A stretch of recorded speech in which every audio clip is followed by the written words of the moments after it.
Hi friends, welcome back to our channel. Aadi மாதம்னாவே special எல்லாருக்கும் தெரிஞ்சது தாங்க கூழ் ஊற்றுறது.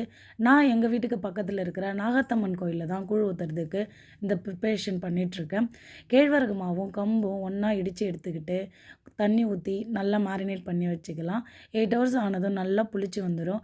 இப்போ ஒரு பாத்திரத்தில் தண்ணி ஊற்றி நல்லா கொதிக்க வந்ததும் நம்ம சேர்த்து வச்சுருக்க கரைசலை சேர்த்து கைவிடாமல் ஒன்று போல் தொழவி விட்டோம்னா கூழ் கரைசல் ரெடி ஆகிடும். இப்போது தண்ணி, தயிர் எல்லாத்தையும் கலந்து கூழை கரைச்சி 3 பாத்திரத்துக்கு ஸ்ப்ளிட் பண்ணி வச்சுக்கலாம். அதோட பச்சரிசி ஊற வச்சு சர்க்கரை போட்டு இடித்து வச்சுக்கிட்டேன். இப்போது கூழில் டெக்கரேட் பண்ணுறதுக்கு மாங்காய், வெங்காயம், பச்சை மிளகாய் ப்ளஸ் பச்சரிசி பொங்கல், அம்மனுக்கு பிடிச்ச கருவாட்டு குழம்பு எல்லாத்தையும் ரெடி பண்ணி வச்சுக்கிட்டேன்.